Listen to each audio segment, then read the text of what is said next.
जय श्री कृष्णा। राधे राधे। आप सभी को अक्षय तृतीया की ढेरों शुभकामनाएं।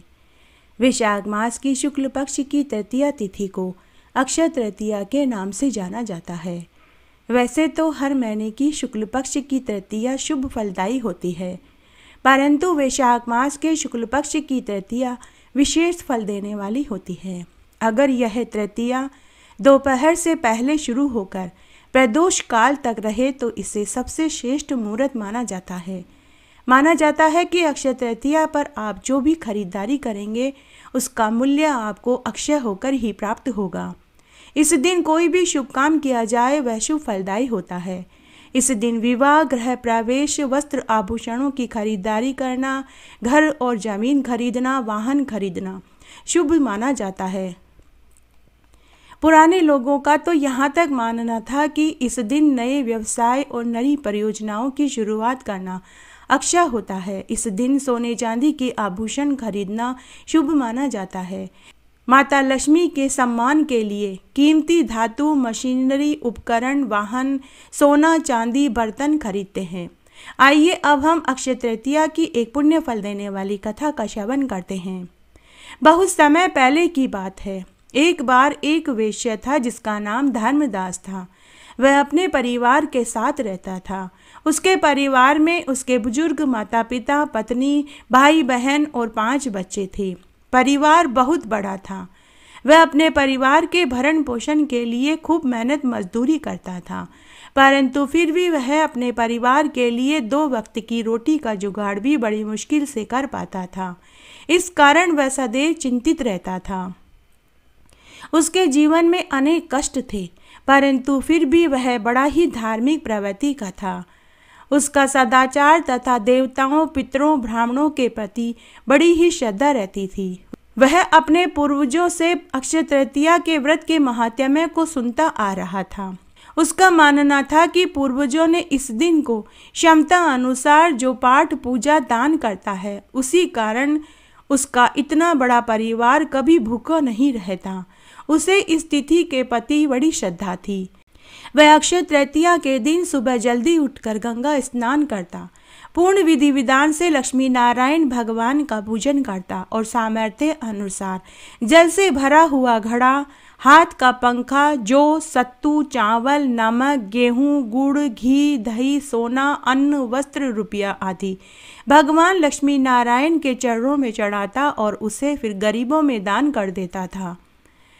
उस दिन वह गौ माता को घी से चुपड़ी हुई रोटी, गुड़ डालकर खिलाता, हरा चारा खिलाता, पितरों के निमित्त तर्पण करता। इस तरह वह प्रत्येक साल अक्षय तृतीया के दिन गंगा स्नान, पूजा पाठ, दान आदि करता रहा। जब उसकी पत्नी और उसके घर वाले देखते तो उसे मना करते और कहते कि इस प्रकार दान करोगे तो हमारे घर में तो कुछ भी नहीं बचेगा। परंतु फिर भी धर्मदास दान और पुण्य कर्म से कभी विचलित नहीं हुआ। ब्राह्मणों को सदैव वह दान देता रहा। इस तरह समय व्यतीत होने लगा। जब वह बुजुर्ग हो गया और उसे अनेक रोगों ने घेर लिया, तब भी उसने अक्षय तृतीया के दिन गंगा स्नान, व्रत, पूजा पाठ, धर्म कर्म आदि बंद नहीं किया। इस तरह उसने अपना पूरा जीवन व्यतीत किया। तब अपने पुण्यों के प्रताप से धर्मदास अगले जन्म में कुशावती राजा बना। अक्षय तृतीया के दिन किए गए दान पुण्य व पूजन का फल केवल उनके आर्थिक जीवन में ही नहीं अपितु उसके चरित्र पर भी पड़ा। वह अगले जन्म में बहुत धनी और प्रतापी चक्रवर्ती राजा हुआ। इसके अलावा वह शीलवान, महादानी, धर्मवान और दयालु भी रहा। कहते हैं कि उनकी तपस्या, पूजा पाठ और दान से त्रिदेव इतने प्रसन्न थे कि त्रिदेव भी उनके दान के उस समय ब्राह्मणों का वेश धारण करके उसके यज्ञ में शामिल होने आते थे। अपनी श्रद्धा और भक्ति का उसे कभी घमंड नहीं हुआ। वह सदैव दान को ही परम मानता था। अपनी प्रजा के लिए उसने कल्याण के बहुत से कार्य किए। उसने जगह जगह कुएं, तालाब, बावड़ी, धर्मशाला, अस्पताल आदि खुलवाए। उसके लिए अपने घर से भी ज्यादा राजधर्म, प्रजापालक धर्म पहले आता था। महान प्रतापी कुशराज राजा कभी धर्म मार्ग से विचलित नहीं हुआ। उसे इन सब चीजों का कभी अभिमान भी नहीं हुआ। कहते हैं कि यही राजा आगे चलकर सम्राट चंद्रगुप्त के रूप में प्रसिद्ध हुआ।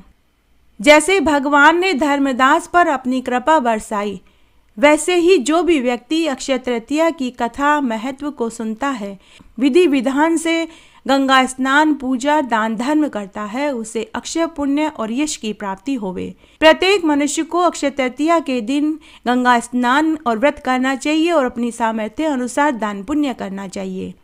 इस दिन का क्या महत्व है, आइए अब हम ये जान लेते हैं। वैशाख मास की शुक्ल पक्ष की अक्षय तृतीया के दिन भगवान परशुराम ने विष्णु के छठे अवतार के रूप में जन्म लिया था। यह दिन परशुराम जयंती के रूप में भी मनाया जाता है। वेद व्यास जी ने गणेश जी के साथ महाभारत लिखने की शुरुआत भी आज ही के दिन करी थी। इस दिन भगवान कृष्ण ने अपने मित्र सुदामा को महल और धन धान्य से परिपूर्ण करके अपनी दोस्ती का कर्ज निभाया था। वैशाख तृतीया को महाभारत का युद्ध समाप्त हुआ था। इस दिन से सतयुग और त्रेता युग का आरंभ भी माना जाता है। इस दिन गंगा नदी स्वर्ग से धरती पर अवतरित हुई थी। इसी दिन गंगा स्नान का भी विशेष महत्व बताया गया है। रसोई और भोजन की देवी माता अन्नपूर्णा का जन्मदिन भी आज ही के दिन बताया गया है। ज्योतिषी के अनुसार अक्षय तृतीया के दिन सूर्य और चंद्रमा अपनी संपूर्ण उच्च क्षमता के साथ चमक बखेरता रहता है। उड़ीसा के प्रसिद्ध जगन्नाथ मंदिर की रथ यात्रा के लिए रथ बनाने की शुरुआत भी अक्षय तृतीया के दिन से ही शुरू होती है। वृंदावन में केवल अक्षय तृतीया के दिन ही बांके बिहारी जी के चरण कमलों के दर्शन होते हैं। चार धाम की यात्रा के भगवान बद्रीनाथ मंदिर के पट अक्षय तृतीया के दिन ही खोले जाते हैं। आइए अब हम अक्षय तृतीया आखा तीज की एक पौराणिक प्रचलित कहानी सुनते हैं। काशी में एक बहुत छोटा सा गांव था। उस गांव में एक बद्रीलाल जी पंडित अपनी पत्नी, माँ व 3 बेटियों के साथ रहता था। वह ब्राह्मण हर साल आखा तीज के दिन गंगा स्नान करता, व्रत और पूजा पाठ किया करता था। वह ब्राह्मण वेद शास्त्र का महान ज्ञाता था। वह अपने यजमानों के यहाँ पूजा पाठ, यज्ञ हवन किया करता था। बदले में जो मिलता था उसी से उनका गुजारा चलता था। तब उसकी पत्नी कहती थी कि सुनो जी, हमारी 3 बेटियां हैं, हमें इनके विवाह के लिए भी धन जमा करना होगा। तो बद्रीलाल जी अपनी पत्नी से कहते कि भगवान जिस ईश्वर ने मुझे बेटियां दी है वो ही सब करेगा। इस तरह बद्रीलाल जी अपनी ईमानदारी और सत्यनिष्ठा पर कायम रहे। इस तरह समय बीतने लगा। बेटियां तीनों विवाह लायक हो चुकी थी।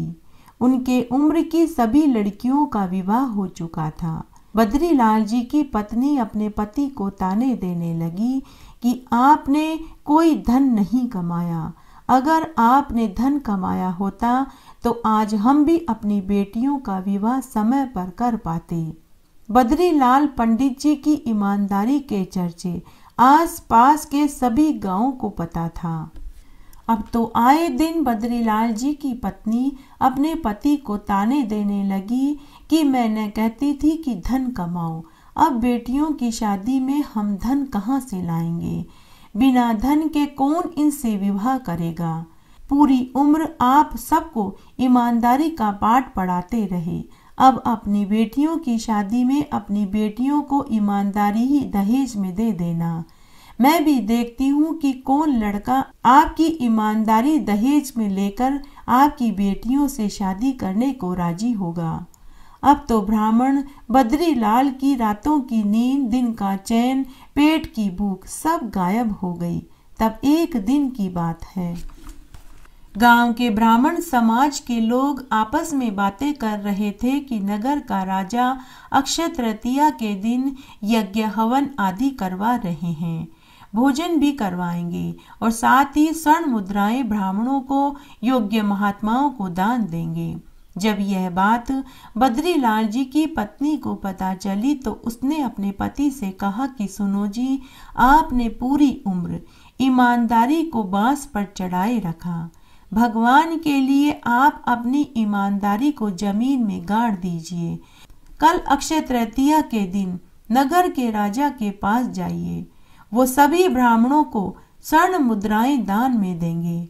आप अपनी इन तीन जवान बेटियों के खातिर जाइए और दान में स्वर्ण मुद्राएं लेकर के आइए, ताकि हम अपनी बेटियों के हाथ पीले कर सकें।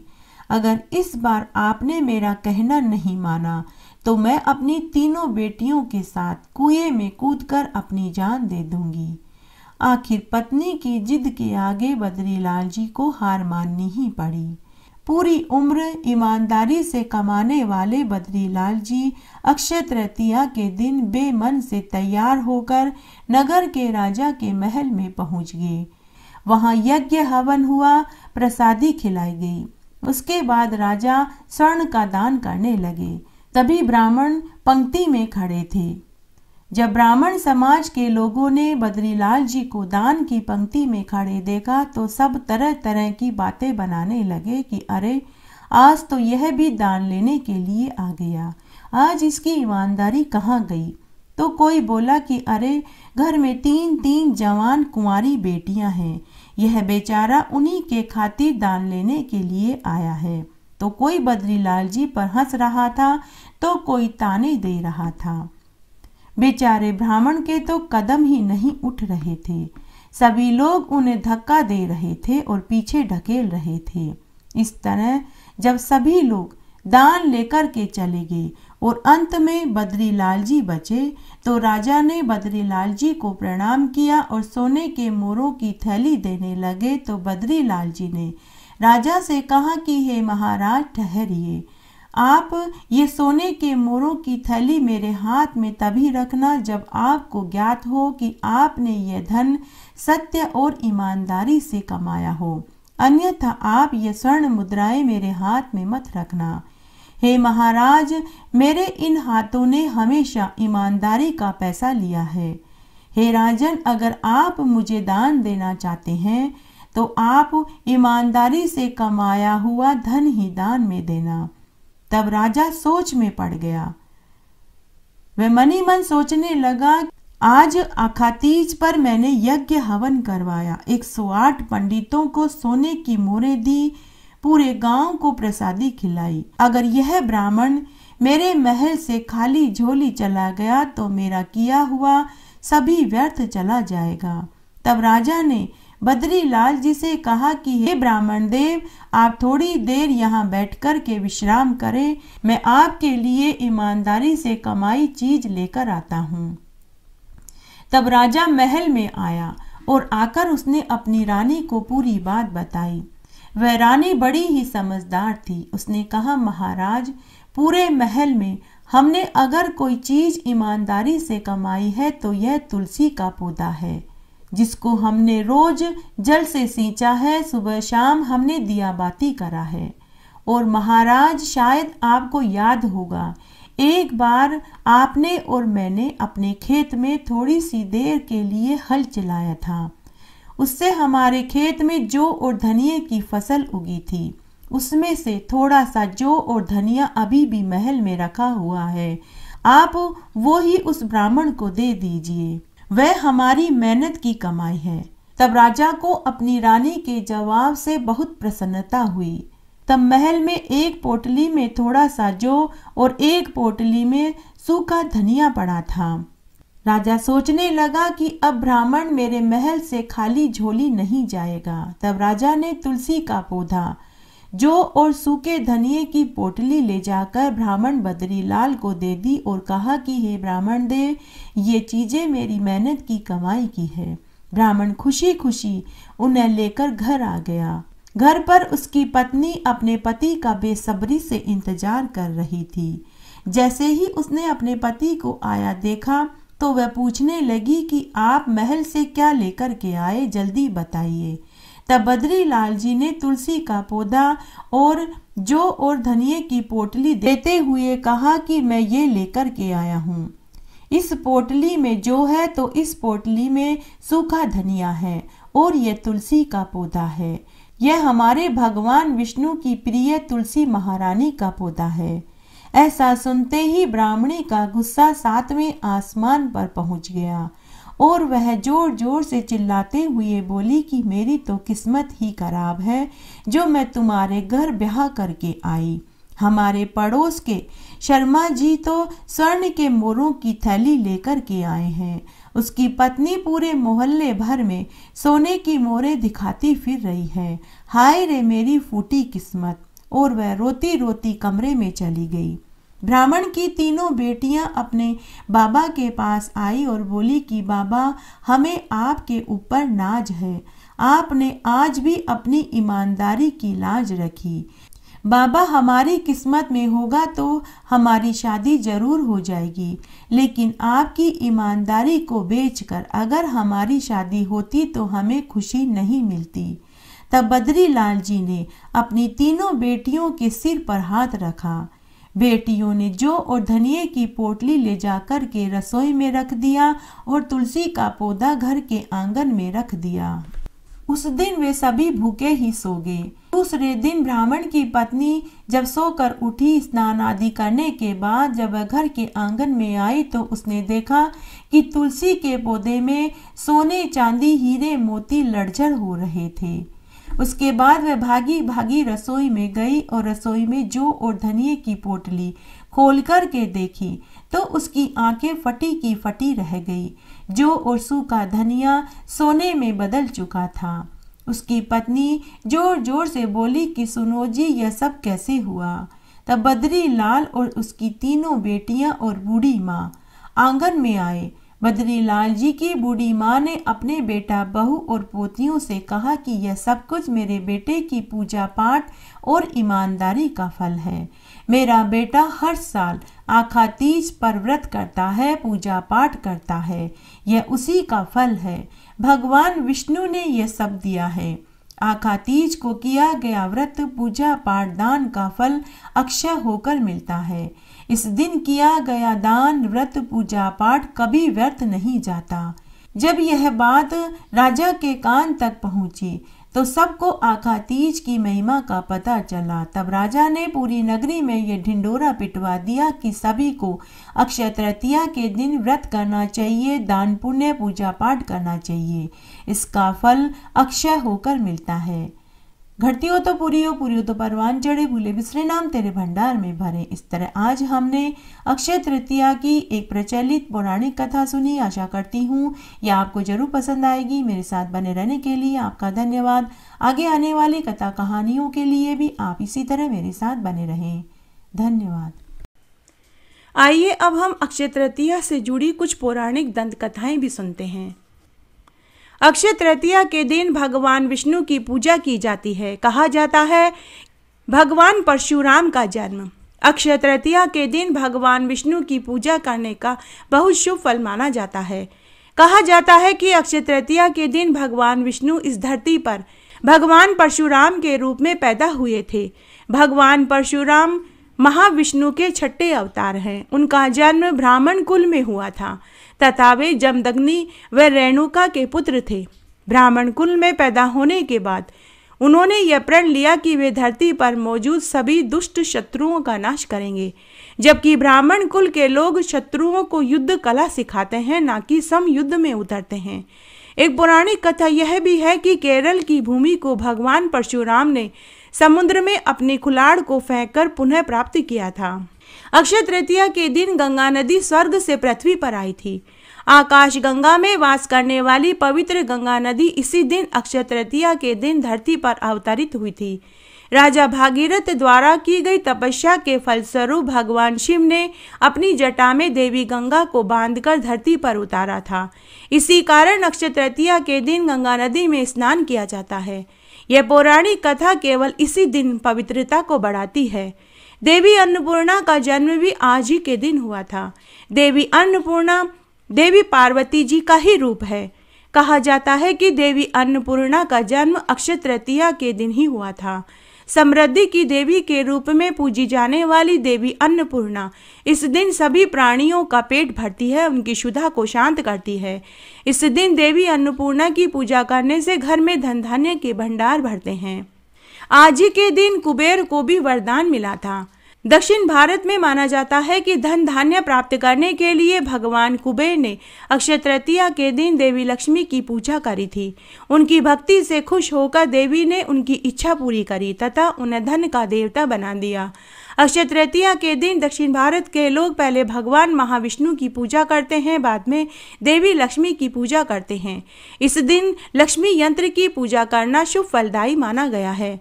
पूजा के स्थान पर भगवान विष्णु, देवी लक्ष्मी और भगवान कुबेर की तस्वीर रखकर पूजा करनी चाहिए।